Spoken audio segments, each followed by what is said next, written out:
दोस्तों नमस्कार।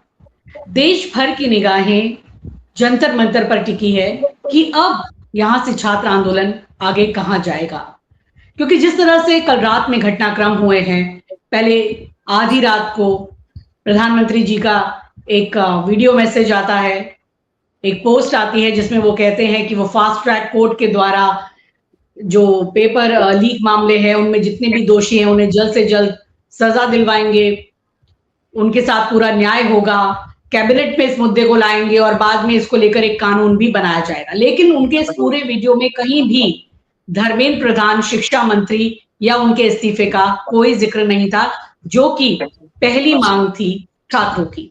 और दूसरी सबसे बड़ी बात ये कि इसमें सोनम वांगचुक भी अपना अनशन तोड़ देते हैं और उस अनशन को तोड़ने में भी वो उनको ऐसी कोई आश्वासन नहीं मिलता कि शिक्षा मंत्री धर्मेंद्र प्रधान का इस्तीफा होगा। यानी बात मिला के वहीं गोलमोल छात्रों का जो मुख्य मुद्दा था, मुख्य मांग थी, उसको नहीं माना गया है। इधर राहुल गांधी नेता विपक्ष लगातार इस मुद्दे को संसद में उठा रहे हैं, बाहर भी उठा रहे हैं, सड़कों पर भी उठा रहे हैं और आज ही उन्होंने कहा कि जब तक शिक्षा मंत्री का इस्तीफा नहीं होता है, छात्रों की 3 मुख्य मांगे हैं जिसमें ये पहली मुख्य मांग है, तब तक कोई बात नहीं होगी, कोई चर्चा नहीं होगी। तो बात यही है कि सोनम वांगचुक के अनशन तोड़ देने से क्या अब ये आंदोलन किसी तरह की अनिश्चितता की तरफ जा रहा है या फिर राहुल गांधी पूरी तरीके से इस आंदोलन की कमान संभालने जा रहे हैं, जो केवल अब सिर्फ दिल्ली तक सीमित नहीं है, पूरे देश में शहर शहर में ये आंदोलन फैल चुका है।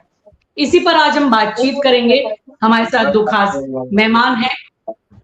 टीएस सिंहदेव जी हमारे साथ हैं, जो छत्तीसगढ़ के डिप्टी सीएम रह चुके हैं, कांग्रेस के नेता हैं और तमिलनाडु में ये प्रभारी रहे और वहां रहते हुए इन्होंने कितना बड़ा काम किया आप ये जान ही सकते हैं। सिंहदेव जी आपका बहुत बहुत स्वागत है। जी नमस्कार। और शिव जी हमारे साथ है, उन्हीं के प्लेटफॉर्म पर हम मौजूद हैं, जिनका लंबा पत्रकारी अनुभव है और बारीकी से नजर रखते हैं देश में जो भी घटनाक्रम है, जो भी पॉलिटिकल सिनेरियो बन रहा है, उसके बारे में इनकी एक विशेष टिप्पणी रहती है। शिव जी आपका भी बहुत बहुत स्वागत है। सिंहदेव जी, पहला सवाल मैं आपसे ही यहाँ पर ये करना चाहूंगी कि बहुत देर के बाद देश ने एक इस तरह का इतना बड़ा आंदोलन देखा है, वो भी एक छात्र आंदोलन, जिसकी कोई उम्मीद सरकार को नहीं थी। इतना बड़ा आंदोलन है कि लोग ये कह रहे हैं कि किसी पुराने, किसी इतिहास के किसी अन्य आंदोलन से इसकी तुलना नहीं हो सकती, चाहे वो जेपी आंदोलन रहा हो, चाहे वो अन्ना आंदोलन रहा हो। और इसमें जिस तरीके से लोग जुड़े, बात शुरू हुई कॉकरोच कह देने से, सीजेआई के कॉकरोच पार्टी के लोग आ गए, फिर सोनम वांगचुक जुड़े, फिर विपक्षी दलों का इसको सहयोग रहा और अब तो ये आंदोलन युवाओं का सशक्त आंदोलन बन गया है, जन आंदोलन बन गया है और सभी तरह के जो लोग हैं, जो त्रस्त हैं सरकार से, वो इस आंदोलन में शामिल हो गए हैं। लेकिन जिस तरीके से सरकार इसमें पैंतरेबाजी कर रही है, अभी भी युवाओं की मांगों को नहीं मान रही है, सोनम वांगचुक ने एक तरीके से समझौता कर लिया है, क्या लग रहा है यहाँ से ये आंदोलन आगे क्या कहाँ जाएगा और राहुल गांधी क्या वाकई लीड ले रहे हैं इस आंदोलन में?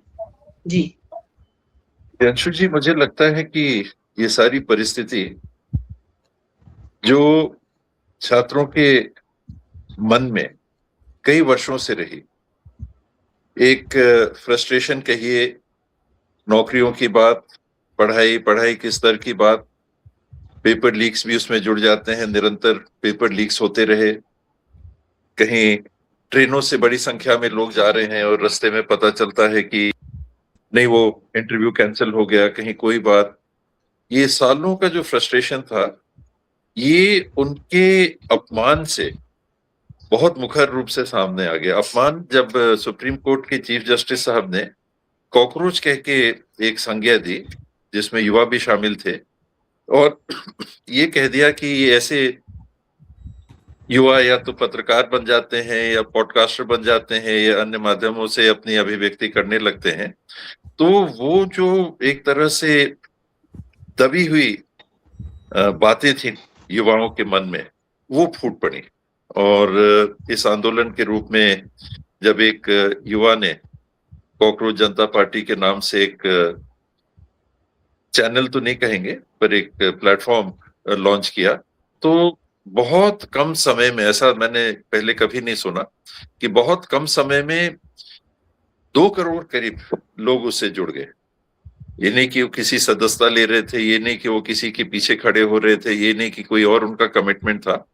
वो अपने अपमान की अभिव्यक्ति उस प्लेटफॉर्म से जोड़ के अभिव्यक्त कर रहे थे। और आगे की स्थिति हमने देखी कि कॉकरोच जनता पार्टी के माध्यम से इसको एक प्लेटफॉर्म दिया गया, ग्राउंड पे प्लेटफॉर्म दिया गया, अनशन के का रूप दिया गया। सोनम वांगचुक जी आए तो उनकी एक निश्चल छवि है, उसके कारण से और लोग उसमें जुड़ गए, बड़ी संख्या में लोग जुड़ गए, एक केंद्र बिंदु लोगों को मिल गया जिसके इर्द गिर्द वो अपनी भावनाओं की अभिव्यक्ति कर सकते थे। 20 तारीख का ऐलान हुआ पार्लियामेंट की ओर जाने का, तो बड़ी संख्या में स्वस्फूर्त लोग आए। कहीं किसी को गाड़ी नहीं दी गई। सामान्य रूप से जो पॉलिटिकल कार्यक्रमों में हम लोग देखते हैं कि व्यवस्थाएं की जाती हैं, भले कार्यकर्ता आते हों या अन्य लोग आते हों, लेकिन लाया जाता है। अपने से आने वाले कार्यक्रमों में ये एक बड़ा कार्यक्रम देश के सामने आया जब युवा सामने आए, और बात और ज्यादा बिगड़ गई जब मेन स्ट्रीम मीडिया में भले ना हो, लेकिन डिजिटल मीडिया के माध्यम से युवाओं के साथ लोगों ने बच्चों की संज्ञा दी। मैं बच्चा बिल्कुल नहीं कहूंगा, ये युवा हैं, और युवाओं के साथ, युवतियों के साथ जिस प्रकार का व्यवहार किया, जिस पुलिस बल को उनकी रक्षा के लिए उनने अपने घरों के पैसों से तनख्वाह उपलब्ध कराई है, वो उनके ऊपर ऐसा वार कर रही है, ये विश्वास नहीं हुआ। तो पॉडकास्टर अगर नहीं होते तो वो दिखने को भी नहीं मिलता।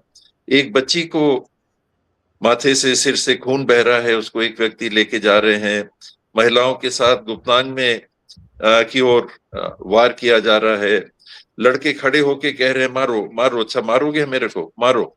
ये एक रिएक्शन था उस भावना का, जो दशकों से मैं कहूंगा कि दबी हुई एक भावना थी और हमारे सामने आके अभी खड़ी है। तो प्रश्न केवल एक पेपर लीक का नहीं है, ये पूरी जो भावना व्यक्त हो रही है, ये सिस्टम को चेंज करने का है, ये सिस्टम को चुनौती है। मैं नहीं मानता कि ये ऐसी अभिव्यक्ति केवल एक पेपर लीक के संदर्भ में होगी या एक मंत्री के इस्तीफे तक सीमित हो सकती है। धर्मेंद्र प्रधान उस बात के प्रतीक हैं कि युवाओं ने अब कहा है कि नहीं, अब नहीं। सामान्य रूप से जो व्यवस्था चल रही है, जिसे हम सिस्टम कहते हैं, वो जवाबदेह नहीं हो रहा है। वो युवाओं के हित में कहें या देश के हित में कहें, कदम नहीं ले पा रहा है। कहीं कोई बात आती है तो बहाने बना के, समझा बुझा के किसी तरह से टाल दिया जाता है और वो बातें फिर दब जाती हैं। इस दरमियान एक और बड़ी घटना हुई, राम मंदिर में चढ़ावा चोरी की जो बात आई, तो इसने भी मुझे लगता है कि देश के सोचने वालों का, जिसमें युवा भी निश्चित रूप से सम्मिलित हैं, झकझोर सा दिया कि ये क्या हमारे देश में हो जा रहा है। और ये जो हो रहा है पूरे देश में, अनेकों जगहों पे जो हो रहा है, ये इसकी प्रतिक्रिया है देश के नागरिकों की, युवाओं के माध्यम से। और जब युवा उठ खड़ा होता है तो ये क्रांति का स्वरूप होता है। और इतिहास में युवा तभी खड़ा हुआ है जब बहुत हो गया, कुछ नहीं हो रहा, कोई कुछ नहीं कर रहा, ये नहीं कर रहा, वो नहीं कर रहा, पक्ष नहीं कर रहा, विपक्ष नहीं कर पा रहा, विपक्ष को तो तोड़ तोड़ के रख दिया जा रहा है। तो फिर देश और व्यवस्था का क्या होगा, जिसको हमारे प्रति जवाबदेह होना है, जिसको देश के प्रति जवाबदेह होना है। तो बात गंभीर है और उतर गई है लोगों के सोच में और अभिव्यक्त हो गई है। सोच में रही होगी लेकिन अभिव्यक्त हुई। जी। शिव जी, यहाँ पर मैं आपके पास आना चाहूंगी। जैसे सिंहदेव जी कह रहे थे, बड़ी बात जब मतलब इंतहा हो जाती है परेशानियों की, दर्द की, अत्याचार की, अनाचार की, अन्याय की, तब जो है वो युवा बाहर निकलता है। और जब एक बार युवा बाहर निकल जाता है तो फिर आप सड़कों से उसे वापस नहीं भेज सकते जब तक कि उसकी समस्याओं का समाधान न कर ले। और इस देश ने ऐसे बहुत से आंदोलन देखे हैं। लेकिन अब भी लग रहा है कि सरकार इस बात को समझना नहीं चाहती है। अहंकार अभी भी सरकार का खत्म नहीं हो रहा है। एक छोटी सी मांग है, उसको वो पूरा नहीं कर पा रहे हैं छात्रों की, बाकी वो बड़ी बड़ी बातें करते हैं। लेकिन घबराहट भी साफ नजर आ रही है सरकार की कि वो घबराए हुए हैं कि ये आंदोलन बहुत बड़ा हो रहा है। क्योंकि मैं आपको बताऊं, बिहार के जो जैसे दृश्य आ रहे हैं वो बड़े हैरान करने वाले हैं। छात्रों ने एकदम हंगामा मचा दिया है। यहाँ तो दिल्ली में तो भाई छात्र अस्पताल में पहुंचे हैं ना, लाठियों से पिट के। वहां पर बीजेपी के विधायकों को उन्होंने अस्पताल पहुंचा दिया है। उनको विधानसभा से पिछले दरवाजे से भागना पड़ रहा है। वो अपने घर में दुबक के छुप कर बैठे हुए हैं। और कई जगह तो ऐसा हो रहा है कि सही सर कह रहे थे, होना नहीं चाहिए ये, लेकिन आज जो हमारे देश की पुलिस है और युवा, ये आमने सामने है। ये बड़ी दुख की स्थिति है और यही हो रहा है। बिहार के जहानाबाद से खबरें मिली है कि वहां 30 राउंड फायरिंग हुई है छात्रों के ऊपर। हालांकि किसी के हताहत होने की खबर नहीं है, लेकिन बहुत बड़ा आंदोलन हर जगह ये बन रहा है। लेकिन सरकार उसको फिर दबा रही है। सोनम वांगचुक से एक तरीके से समझौता कर लिया गया है और बस एक लॉलीपॉप थमा दिया गया है कि बात करेंगे, चर्चा करेंगे, कैबिनेट में बात होगी, ये होगा वो होगा, लेकिन इस्तीफा नहीं होगा। और उधर जो छात्र बैठे हैं जंतर मंतर पे, उसकी सारी उनकी व्यवस्थाएं काटी जा रही है। सुन रहे हैं कि स्विगी जोमेटो से जो उनको खाना पहुंच रहा था वो बंद कर दिया जा रहा है, इंटरनेट काट दिया जा रहा है। उनके लिए दुकानें तो वहां पहले ही बंद कर दी गई है और पुलिस से झड़पों की खबरें आ रही हैं, लेकिन लोग, बच्चे वहां से हिले नहीं है, युवा हिले नहीं है।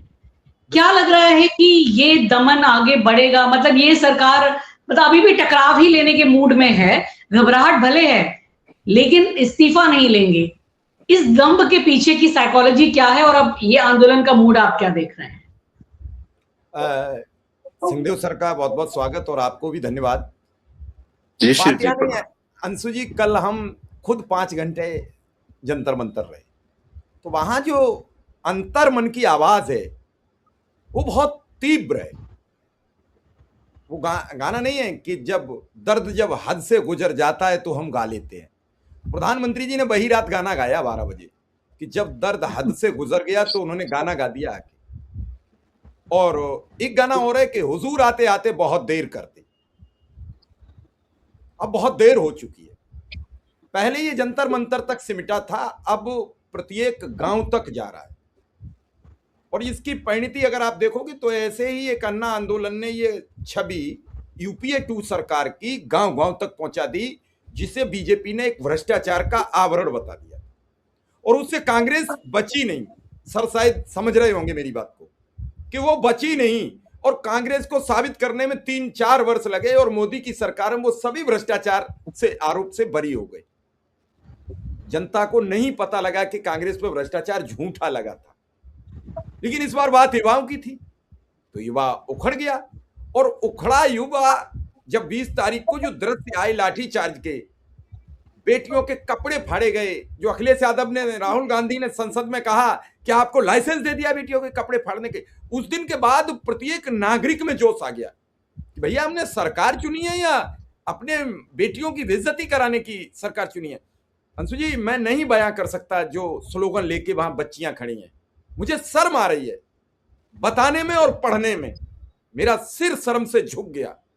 मैं नीचे निगाह करके चल रहा था कि यह दौर भी होगा। हमने बच्चों को तो देखा स्लोगन लिए, लेकिन बेटियों को ऐसे स्लोगन लिए पहली बार देखा है। 1-2 बच्चे ने तो नहीं मानते मानते हमारे प्रोग्राम में भी बता दिए। शर्म आ गई। मेरा माइक हाथ में था और सर यूं था, मैं नहीं बोल सकता था कुछ भी। इतना बुरा दौर आएगा। आप ट्रेन मेट्रो बंद कर रहे हो, आपके कुलपति लेटर जारी कर रहे हैं कि जाओगे तो कार्रवाई कर देंगे। छोटी सी बात को आप इतना, लेकिन रात की जो तस्वीर है अगर आप ध्यान से देखेंगी तो उसमें इस्तीफा झलक रहा है। इस्तीफा तो ले लिया है, सार्वजनिक करने का वक्त ढूंढा जा रहा है, क्योंकि साहिब के चाणक्य की पूरी चाणक्य फेल कर दी इस बार राहुल गांधी ने। और ये वीडियो क्यों बना, इसके पीछे की भी एक पटकथा है। राहुल गांधी घर से निकलना चाह रहे थे, उनके बाहर घर के बैरिकेटिंग कर दी गई है। पुलिस केवल उन्हें सिंगल निकलना देती है, अमला लेके ना निकलें, गाड़ियां वाड़ियां लेके ना निकलें। उन्हें खतरा था कि राहुल गांधी कहीं जंतर मंतर ना चले जाएं। राहुल का कोई भरोसा नहीं है। और अगर राहुल गांधी जंतर मंतर चले गए, अरे आप देखिए अभी बुला लिया अभिजीत दीपके, अभी ब्रेकिंग आई है जस्ट मेरे पास मैसेज, अभिजीत दीपके के साथ एक जगह बैठक हो रही है बीजेपी के साथ बैठे, क्योंकि वांगचुक को तो समझा लिया। अब यह आंदोलन अभिजीत दीपके के हाथ में भी नहीं है जो ये रुक जाए। मैं तो बस यही कहता हूं, प्रभु से प्रार्थना कर रहा हूं कि इन बच्चों को सद्बुद्धि प्रदान करो, जो अब तक अहिंसात्मक रहे हैं वो वैसे ही रहें, और ये आंदोलन ज्वालामुखी ना बन जाए। अंशु जी, बस इतना ही कहूंगा। जी। बात तो लेकिन यहाँ है कि सरकार के दमन चक्र की है। बच्चे तो काफ़ी हद तक पहले से इसको बहुत वो बिल्कुल अहिंसा के साथ ही चला रहे थे। वो तो शुरू में फूल भी लाए थे और पुलिस अंकल कह रहे थे और शांति से चला रहे थे। ये तो पुलिस ने दमन चक्र चलाया, आंसू गैस के गोले छोड़े, बुरी तरीके से मारा-पीटा, लड़कियों को, महिलाओं को इतनी बुरी तरीके से मारा गया। कील वो डंडे में लगा के आए थे, सादी वर्दी में पुलिस वाले बुरी तरीके से पीट रहे हैं, आंसू गैस के गोले छोड़ रहे हैं और उसके ऊपर ये जो इनका खरीदा हुआ मीडिया है, वो इन युवाओं को, देश के छात्रों को बताता है कि ये चीनी एजेंट हैं, ये कहीं से प्रभावित हैं, ये आतंकवादी हैं। मतलब जी, तो रात जी। जूस पिला के क्या वो चीनी एजेंट नहीं रहे वांगचुक जी? खत्म हो गया उनका चीनी और पाकिस्तानी एजेंट, खत्म हो गया उनका हाँ, स्लोगन, खत्म हो गया। हाँ, यही बात। पहले तो बिल्कुल सोनम वांगचुक जी को भी चीनी एजेंट बताया जा रहा था, लेकिन जब से उन्होंने जूस पहन लिया और वो उन्होंने जो वो भगवा पट्टा ओढ़ लिया, उसके बाद तो भाई उनका भी हो गया है अब एक तरीके से उन्होंने भी धारण कर ली वो सारी चीजें, तो वो तो एक नेपथ्य में चले गए। लेकिन सिंहदेव जी, बड़ा सवाल ये है कि अब तो ये आंदोलन किसी कॉकरोच पार्टी का नहीं है, किसी दल का नहीं है, ये तो अब युवाओं का है, छात्रों का है। अब कॉकरोच पार्टी जाके कोई समझौता कर ले, सोनम वांगचुक जाके कोई समझौता कर ले, तो छात्र तो इससे मानने वाले नहीं है। ये तो बात अब समझ में आ गई है कि पूरे देश भर में छात्र उद्वेलित है। बात यहाँ पर ये है कि ये जैसे आपने बात की, छात्रों का ये आंदोलन शांतिपूर्ण भी रहे, अपने मकसद को भी हासिल करे। बात है पूर्ण रूप से शिक्षा व्यवस्था में और पूरी व्यवस्था में आमूल-चूल परिवर्तन की।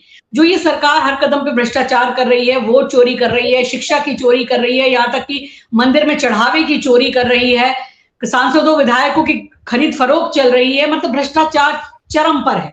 उन सब के खिलाफ भी लोग हैं, किसानों के साथ परेशानी है, महिलाओं के साथ परेशानी है।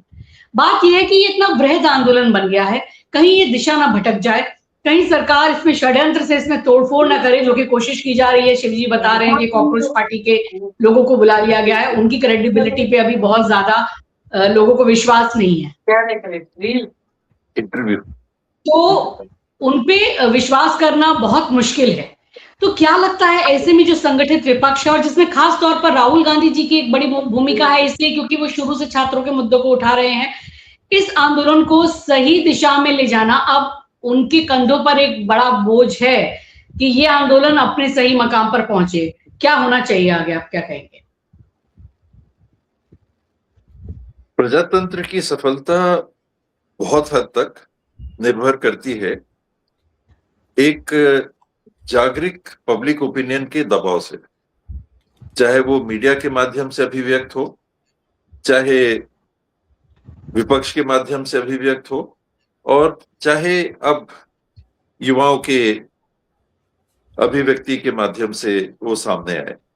और जब तक ये बना रहेगा साकार तरीके से, तब तक जिन लोगों को अंततः चुनाव में भाग लेके सामने आने की एक मजबूरी है, तब तक प्रजातंत्र सफल रहेगा। एक अरसों बाद युवाओं की आवाज संगठित होके एक मुद्दे पे सामने आई है। ये किसी तरह से धीमी नहीं होनी चाहिए, ये निरंतर बनी रहनी चाहिए, चाहे वो कोई भी जनप्रतिनिधि हो, चाहे वो अधिकारी वर्ग हो, चाहे वो जुडिशरी हो, चाहे मीडिया के साथी हो। सबके संदर्भ में उनकी भी एक आवाज, जो अब तो वयस्क आबादी को, 18 साल से ऊपर की आबादी को भी हम लोग मानने लगे हैं कि आधे मतदाता हो गए। 66% से ज्यादा 35 साल के ऊपर वाली बात तो पुरानी हो गई। अब नई जो परिस्थितियां बन रही हैं, 40% लोग अगर 18 साल से नीचे के हैं, तो शेष 60% जो मतदाता हैं, उसमें से कम 30% यानी आधे मतदाता अब युवा वर्ग के हैं।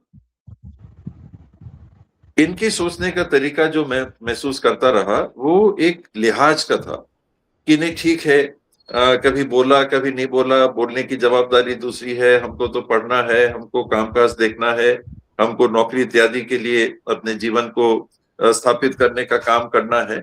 उनका पूरा का पूरा ध्यान उस ओर था। अब उनका ध्यान वो सारी उनकी जीवन के पहलू के साथ देश और समाज और राजनीतिक व्यवस्था को भी प्रभावित करने के लिए मुखर हुआ है। ये नहीं दबना चाहिए। मैं बिल्कुल इस राय का हूं।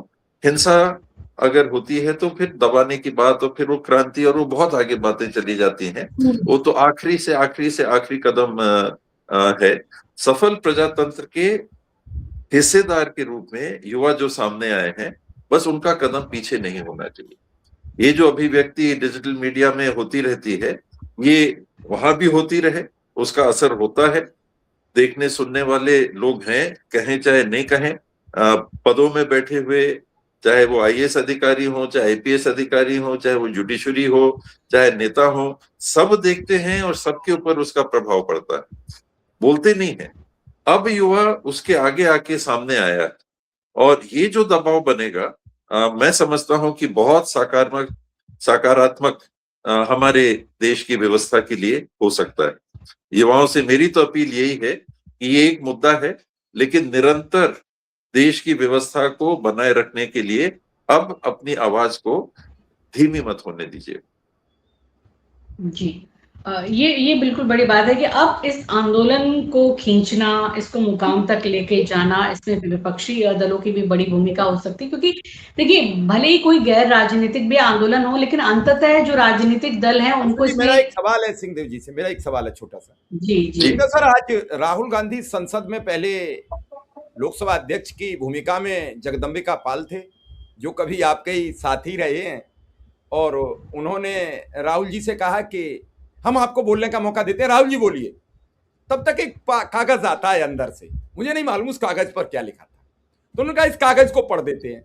उस कागज में था कि स्थगनादेश नहीं मानेंगे हम किसी का भी, और फिर राहुल गांधी को बोलने नहीं दिया। वो गुस्से में बाहर आ गए। बाहर आके उन्होंने कह दिया कि मेरा माइक बंद खोला नहीं गया, माइक बंद था, बोलते तो निश्चित बोल लेते, लेकिन माइक नहीं खोला गया। इन सब चीजों से क्या माना जाए?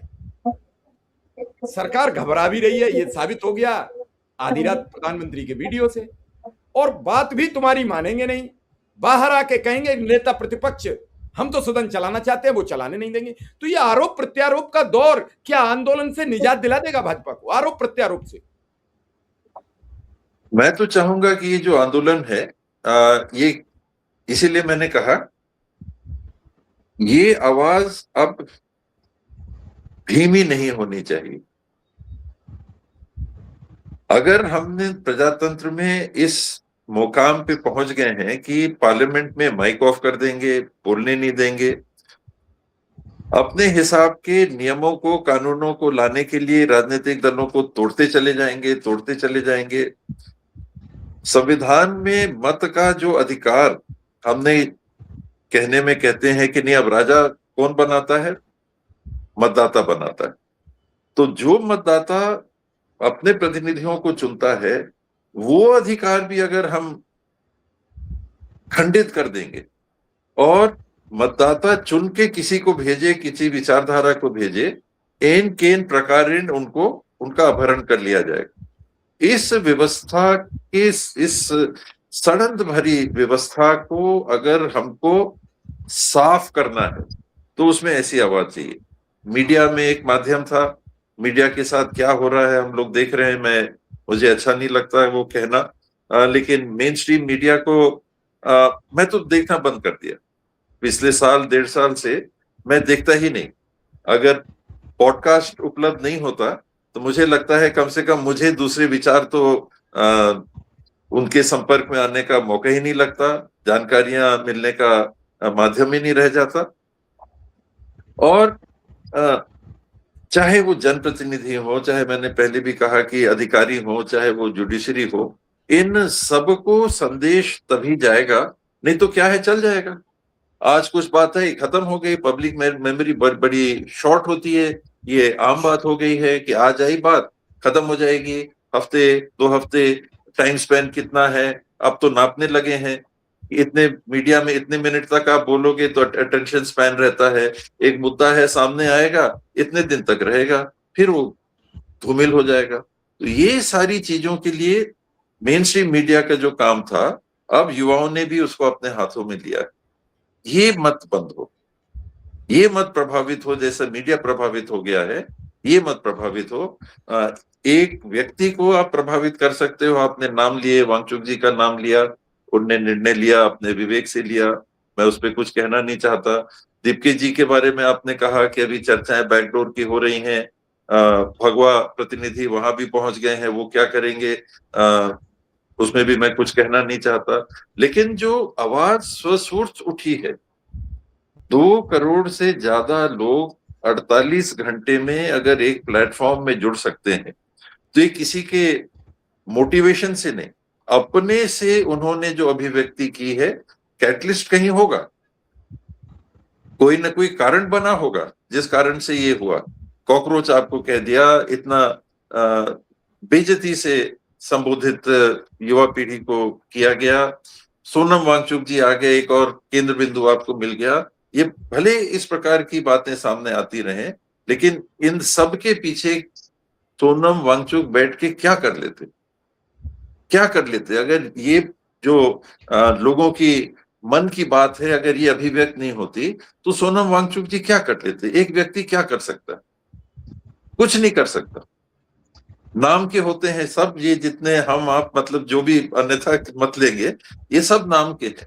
इसके पीछे क्या है, असली शक्ति क्या है?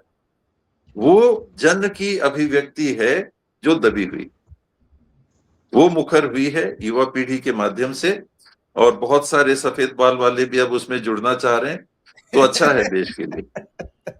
नहीं, बिल्कुल जुड़ रहे हैं। मैं देख रही थी कि कल बहुत से सुप्रीम कोर्ट के वकीलों का समर्थन मिल रहा है, कलाकारों का समर्थन मिल रहा है, इसको किसानों से समर्थन मिल रहा है, तो समाज के हर वर्ग से मिल रहा है, क्योंकि हर कोई वो घुटन महसूस कर रहा है कि लोकतंत्र कहने के लिए है, लेकिन लोकतांत्रिक जो अधिकार हैं उनका दमन किया जा रहा है, शोषण किया जा रहा है। आंदोलनों की स्पेस इस सरकार ने खत्म की थी।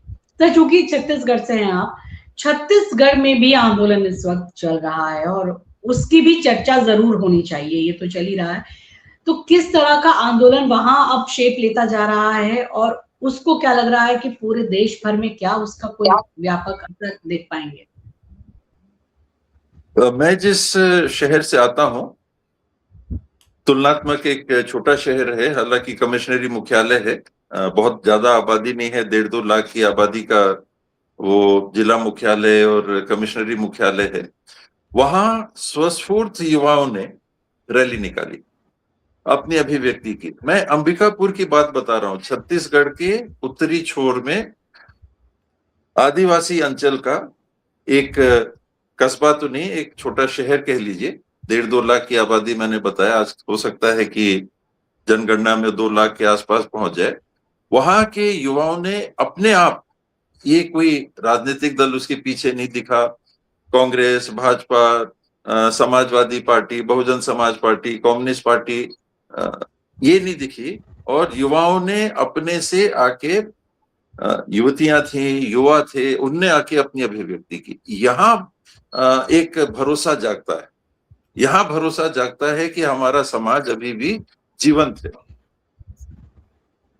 हम सुप्त नहीं हुए, कहीं ना कहीं हमारे कुल और मूल समाज में अभी भी खड़े होने की क्षमता बची है। नहीं तो ऐसे करके ऐसा नहीं। अब एक महिला को जो रोड में खड़ी हुई है, एएसपी जाके थप्पड़ मार देता है, वो कुछ नहीं कर रही, महिला कुछ नहीं कर रही है, बगल में खड़ी है, न नारे लगा रही है, न कुछ कर रही है, और उसके बाद भी अगर देश में आवाज ना उठे तो हम मृत प्राय हो गए, हमारी सोच, हमारी आत्माएं मृत प्राय हो गई। तो युवाओं ने कम से कम हमें ये अवसर दिया है समाज में कि हम ठीक हो जाएं। बिल्कुल बिल्कुल सही कहा आपने सर। आपने कहा क्या हो रहा है, तो राहुल जी प्रधानमंत्री जी के यहाँ गए, तो भाजपा के प्रदेश अध्यक्ष, deputy chief minister, minister, finance minister, ex minister, ABVP के उनके जो अध्यक्ष हैं इत्यादि, ये सब कांग्रेस भवन पहुंच गए, और वहां जाके जो मुझे जानकारी मिली, अभी परिवार के लोग यहाँ, मैं ब्रीच कैंडी में हूँ एक्चुअली, बम्बई में, तो सीधे वहां पर उपस्थित नहीं हूँ, मैं कल जा रहा हूँ, तो वहां लोगों ने बताया कि पुलिस वालों की लाठी लेके इन लोग कांग्रेस भवन पे वार करने के लिए आगे बढ़ गए।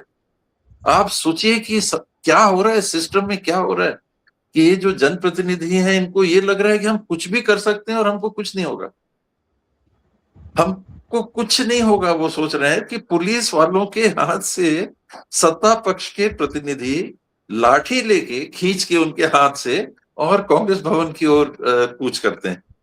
और मैंने सुना है कि 26 तारीख को युवा ऐसे ही कोई ना कोई रायपुर में, जो प्रदेश की राजधानी है, कोई एक मूवमेंट या पहल सड़क में करने वाले हैं।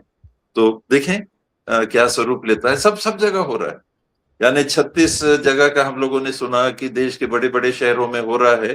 तो मैंने एक छोटे शहर की बात आपको बताई जहां युवा सामने आके, और उन लोगों ने, मुझे खुशी हुई, गर्व हुआ कि मैं यहाँ हूं, मैंने किसी से बात नहीं की, हम लोग नेता कहलाते हैं, और युवाओं ने देखिए अपनी अभिव्यक्ति की। मुझे बहुत खुशी हुई, मुझे बेहद खुशी हुई। क्लिपिंग आई मेरे पास, मैंने देखा वीडियो में, और कोई नेता टाइप वाला नहीं दिखा। मुझे बहुत अच्छा लगा, बहुत अच्छा लगा। तो बिल्कुल ये बात बस दबनी नहीं चाहिए, ठंडी नहीं होनी चाहिए। बिल्कुल नहीं होनी चाहिए। और युवाओं का जिस तरीके से जोश है और उनको जो अपने हकों को लेकर उनके अंदर एक जिज्ञासा भी है और उनके अंदर अपना अधिकार पाने का एक बहुत बड़ा, अगर कहेंगे कि उनके मन में ये चीज है, तो मुझे नहीं लगता है कि ये दबेगा। हालांकि दबाने की बहुत कोशिश की गई, और सबसे बड़ी बात जो हुई है कि वो सत्ता का डर खत्म कर दिया इस आंदोलन में। बच्चे जो हैं, कोई हिम्मत कर सकता था कि प्रधानमंत्री के बारे में कोई कार्टून बना ले, कोई चित्र बना ले, भाई ये तो तुरंत पत्रकारों के ऊपर भी मानहानि के मुकदमे और सब कुछ हो जाता था। लेकिन ऐसा डर निकाल दिया कि गांव गांव में, शहर शहर में बच्चे मीम बना रहे हैं, सब कुछ उन्हें कह दे रहे हैं। मतलब ये तो शायद मोदी जी ने जो इतनी करोड़ों रुपए खर्च करके अपनी छवि बनाई, वो छवि तो मतलब मिनटों में इन छात्रों ने धूल धूसरित कर दिया कि हर दूसरे पल कोई रील आ रही है, कोई मीम आ रहा है जो सिर्फ मोदी जी पे के ऊपर ही केंद्रित है, और उनकी पूरी छवि को धूल धूसरित कर दिया गया है। तो सवाल तो उठने चाहिए। और ये जो पीढ़ी है वो डर नहीं रही है, ये बिल्कुल अलग किस्म की पीढ़ी है। ये कोई हिंसा में भी यकीन नहीं करती है, मैंने ये देखा, और उनका एक पूरा अंदाजे बयां ही अलग है। शिव जी, यहाँ पर आपसे मैं ये पूछना चाहूंगी कि फिर भी इस सरकार का अहंकार नहीं जा रहा है, अभी भी ये भ्रम में डालने की कोशिश कर रही है, और उसके सभी संस्थाओं में दिखता है कि जब भाई सुप्रीम कोर्ट में मामला लिया जाता है कि आप ये वीडियोस देखिए कि बच्चों पर कितने अत्याचार हो रहे हैं, तो सीजीआई कहते हैं मेरे पास समय नहीं है ये देखने का। उनके पास ये अत्याचार के वीडियो देखने का समय नहीं है, तो पता नहीं क्या देखने का समय है। शुरुआत तो उधर से ही हुई है जब अप्रोच कहा गया। तो ये जो अहंकार है, जो संस्थाओं से झलक रहा है, जो सत्ता से झलक रहा है, कि जब भाई जाते हैं राहुल गांधी पार्लियामेंट, तो बीजेपी के सांसद उन्हीं की वोटिंग कर रहे हैं, नारेबाजी कर रहे हैं, और धर्मेंद्र प्रधान का बचाव कर रहे हैं। मतलब इतनी बेशर्मी कहां से लाते हैं वो। आपने सही बात बोली कि उल्टा शासन का डंडा लेकर, केवल सर ये छत्तीसगढ़ में नहीं हुआ है, बिहार में भी ऐसे हुआ है। जो बीजेपी के कार्यकर्ता हैं वो कांग्रेस के ऑफिसेज में पहुंचकर, वहां सदाकत आश्रम में, वहां बहुत हो हल्ला हुआ है, बहुत वहां पर हंगामा हुआ है और मारपीट हुई है। ये हर जगह किया जा रहा है, कांग्रेस के कार्यकर्ताओं के साथ मारपीट की जा रही है बीजेपी द्वारा। तो उल्टा काम, उकसाने का काम, लेकिन इसका असर तो नहीं पड़ रहा है, ना कोई दब रहा है, ना कोई डर रहा है, ना किसी को भय हो रहा है। तो शिव जी, इनकी जो सारी चालें हैं, सारी स्ट्रैटेजी है, फेल होती जा रही है। अब डर जो है दिख तो रहा है, लेकिन वो दिखाना नहीं चाहते, क्योंकि 56 इंच के सीने की जो छवि बनाई है, अब उसका भी तो थोड़ी लाज रखनी है। आप इसे कहां आगे देख रहे हैं जाता हुआ? सरकार क्या किसी प्रसोपेश में फंसी हुई है? जो छात्रों का और युवाओं के जो चल रहे प्रदर्शन ने समाज में जो स्थिति थी कि सरकार बहुत अप लेवल की है, किसी को छोड़ती नहीं है, बुलडोजर चला देती है, कुछ लिख दो तो जेल भेज देती है, वो ध्वस्त कर दिया गया, पूरा ध्वस्त हो गया। मूल्यों और नैतिकता के बोध को जो था वो सीधा धरातल पर लाके पटक दिया कि कोई नहीं है, आप कुछ नहीं है। और सिंहदेव जी छत्तीसगढ़ में बाबा जी के नाम से प्रचारित हैं, और बाबा जी अब ये कह रहे हैं कि हमारे जो सफेद बाल वाले लोग हैं वो भी इस आंदोलन में शरीक हो रहे हैं। तो मोदी जी को समझ जाना चाहिए कि आज 86 वर्ष के खरगे ने जो नारा लगाया है संसद के सामने, मैं तो नहीं बोल सकता भाई, वो उनकी अभिव्यक्ति है, वो सांसद हैं, वो नेता प्रतिपक्ष राज्यसभा है, लेकिन मुझे शर्मिंदगी होती है, और मोदी जी को नहीं हो रही है। राज्यसभा में बाहर सांसद ये नारा लगा रहे हैं, जो कल तक लड़के लगा रहे थे अब वो लगाने लगे संसद में। तो ये मतलब किस मोड़ पे देश जा रहा है, किस मोड़ पे जा रहा है, ये सरकार को बड़ी प्राथमिकता से सोचना चाहिए कि 86 वर्ष के बुजुर्ग से 76 वर्ष के बुजुर्ग को कुछ तो सीख ले लेनी चाहिए कि आखिर क्यों। और सुप्रीम कोर्ट तो कह रहा है कि बाबा जी तो जानते होंगे कि एक महात्मा थे, वो रोज कहते थे कि आग बुझाने का मंत्र है मेरे पास, आग बुझाने का मंत्र है। भीड़ बढ़ती जा रही थी कि इनके पास तो मंत्र है। गांव में एकाएक आग लग गई, बाबा जी के पास गांव के भाग के लोग पहुंचे, बाबा जी आग बुझा दो, कि आज तो बच्चा हमें आलस आ रहा है, आज नहीं बुझा सकते। तो सुप्रीम कोर्ट यही कर रहा है हर मामले में, एक टिप्पणी दे देता है, उस टिप्पणी पर हम लोग बातचीत करने लगते हैं और फिर परिणाम जीरो हो जाता है। कल फिर टिप्पणी दे दी कि शिवसेना के सांसदों को आपने कैसे मिला लिया, एक पहले दे दी कि उद्धव ठाकरे कैसे आ गए, इस्तीफा नहीं देते तो मैं सरकार वापस कर देता। ये क्या है सब, ये सब केवल दिखावा, ओनली दिखावा। तो मैं तो बस अंतिम बात ये कहूंगा कि जो मोदी जी का और शाह जी का एक तिलिस्म था, वो सब खत्म हो गया है, निरीक्षण खत्म हो गया है। किसी भी व्यक्ति के खिलाफ अब कोई कार्रवाई नहीं कर पाएगी सरकार, पहली बात। दूसरी बात, युवा जाग गया है, युवा 2013 में जाग कर लाया था, युवा घर भेजने का काम करने जा रहा है। ये मोदी जी को भली भांति पता लग गया है, और तब से बीते 2 दिन से इसे कहते नहीं वो दवा एक्सपायरी हो गई है तो उसे छिपा रहे हैं, रेपर बदलकर, तारीख बदलकर, छिपेगी नहीं, वो बेअसर हो चुकी है। बस इतना ही है कि अब दवा आपकी बेअसर हो चुकी है। तो कुल मिला के तस्वीर यही है कि आंदोलन बहुत बड़ा बन गया है और अब सरकार कोशिशें जरूर कर रही है इसको दबाने की, भ्रम में डालने की, तरह तरह के उपाय बता रही है, लेकिन जो असली दवाई है वो नहीं दे रही है। धर्मेंद्र प्रधान से इस्तीफा नहीं ले रही है और अभी भी अहंकार में डूबी हुई है, लेकिन आंदोलन आगे ही बढ़ता हुआ नजर आ रहा है। और जैसे हम चर्चा कर रहे थे कि उम्मीद यही है कि ये आंदोलन पूरी तरह से अहिंसा का पालन करे और सत्याग्रह के रास्ते से और प्यार के रास्ते से सरकार को झुकाए, जो कि झुकती हुई भी नजर आ रही है, लेकिन फिर भी कोई चालबाजी सरकार न करे जिसमें बड़ी भूमिका विपक्ष को भी निभानी होगी। तो दर्शकों, आपसे फिर यही अपील है कि ये चर्चा आपको कैसी लगी कमेंट करके हमें जरूर बताइएगा, और ये चैनल अगर आपने अभी तक सब्सक्राइब नहीं किया है तो जरूर सब्सक्राइब कर ले, क्योंकि हमारी निर्भीक पत्रकारिता आपके सपोर्ट के भरोसे ही चलती है। आप दोनों का ही बहुत शुक्रिया। नमस्कार। धन्यवाद। नमस्कार।